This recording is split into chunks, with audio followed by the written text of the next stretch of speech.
I was looking at a project before I did Trigan, I was looking at something else. And I looked at these and I thought there's something lacking. Proof of work, it came from maybe a noble background, but basically it's doing a lot of work that's unnecessary. It's wasting resources. Also, it can be dodged. People can buy too much hardware, they can take control of the network. Proof of stake, I would say that's more like old money in new clothes. So basically, if you have a lot of money, you have voting rights, you have control. You have a basic reputation on how much money you have, which I think is not fair either. So we looked at things a little bit differently, and we came up with a new approach to consensus, which is very, very different. We call it machine-human hybrid consensus, but I can't go into too much detail here at the moment. Gunel here is my co-founder, so we're a husband and wife team. And we started this about a year ago, and it started with nothing really, Trigan, until we found people everywhere who wanted to join us. So we have a team now of over 50 volunteers, all working towards the same end goal, which is a better way of living via blockchain. So we wanted to use blockchain, which is more for online ways and financial aspects. And we thought, let's bring it to the real world, which is kind of where we are now. So if you look at social issues, there's nothing really targeting them at all, apart from government programs. And they're very fragmented, they're very centralized. So lots and lots of money flows towards these issues, but nothing really seems to get solved. The homeless people are still there, there's more of them, the issues are still there, money goes towards them, but nothing's really solved. There's no definitive solution. This is something we didn't like much.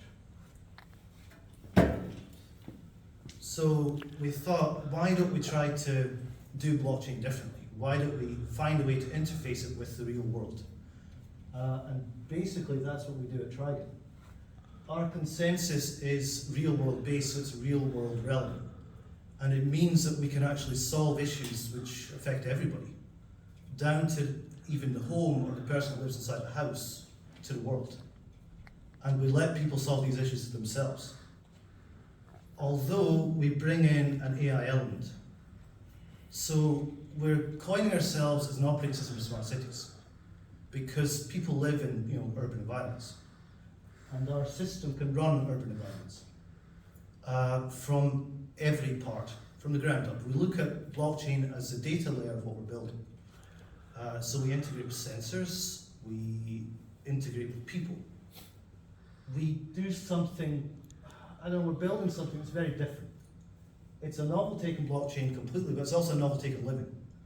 Some people use the word utopia to describe what we're doing, but it's actually very realistic. So, our mission, we're looking at problems of inequality, poverty, deprivation as our primary mission, things to solve. So what we're doing there is we're giving people the financial tools to solve the problems themselves with a new form of AI we're creating too. We split people into communities in different ways, and each community will have its own funds which go towards different projects. Within Trigan itself, we keep growing and growing and growing. We've had hundreds of people through us, but we're down to about 50 at the moment. And we cover different departments, doing different things. We're currently on a growth spurt at the moment, we have HR, etc. helping us there. But yes, regarding smart cities, we've been working with Sunderland, the city of Sunderland in England. We were recently at their Smart City Accelerator, which is run by BAI Communications. They are also interested in working with us, on the operating system side of what we're building. This is part of our core team.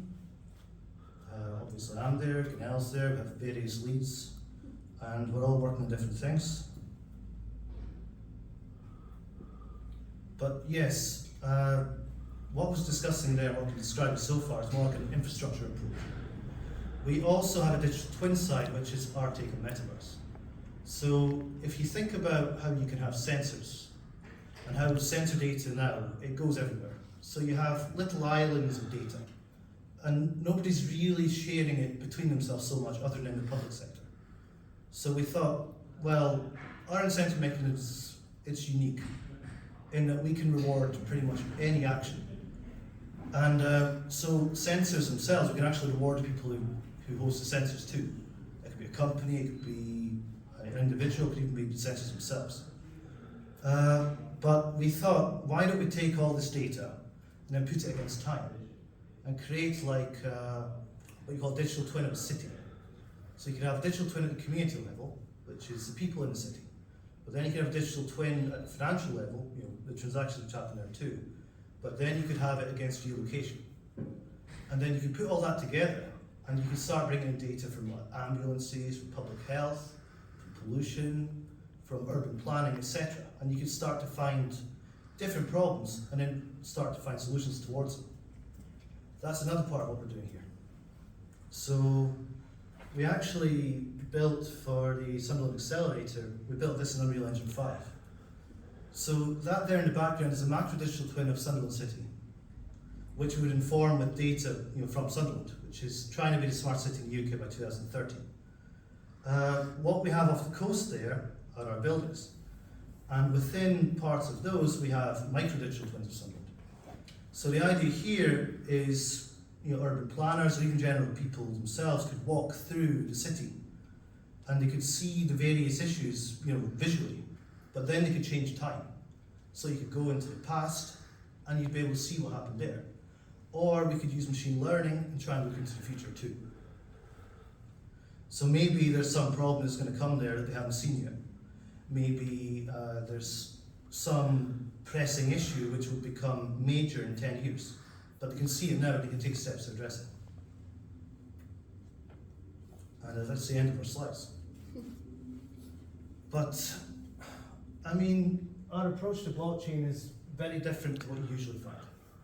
Because we're decoupling much of it from the structure it usually holds. That means that we can actually look at these bigger problems, which I don't think any other project really can to the extent that we can. In a way, if you think of usual projects, they're more like private banks. They create their own currency, which, you know, they guarantee as a currency, and out it goes. We're more like a country in a way, like a decentralized country, but one that can go to, you know, global levels potentially, and has its own economy like a country too. I guess that's it from me. I want to add to that, by the way. When we started this, Erin and I have been in crypto since 2012. So when Bitcoin was very cheap, we were, you know, we saw it's a great, we can how actually buy this and it's the future money, we believed in it. And what came after that, like, you know, after Bitcoin, it damaged the whole reputation of Bitcoin in general, crypto and blockchain, all this. But we after a while, we invested in many things and we saw, okay, you know, I'm a medical doctor, social scientist, my background. So when I came to Erin is obviously my husband and tech guy, and I saw, Erin, why can't we make a metaverse, in a medical clinic in metaverse? Can we do something about it? And that's why he looked around, like proof of stake and proof of work.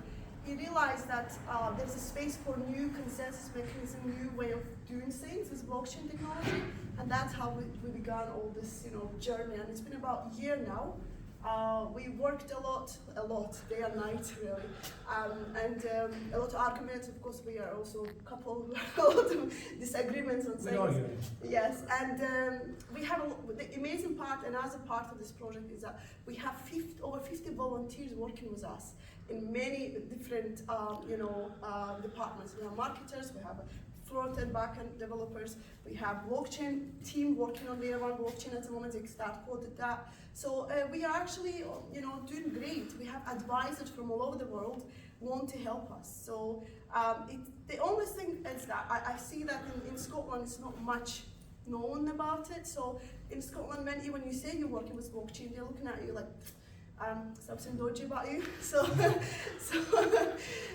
we want want, that's another reason why we're here. We want to talk about as much as we can to make, you know, people aware of that blockchain is not only just a crypto, it's not only, you know, FTX or Luna, it's much more in it. It's the blockchain came to help the people, and it actually could help people, and particularly Bitcoin came to help people. So Web3 is for people, for the people, and we're trying to do something about it.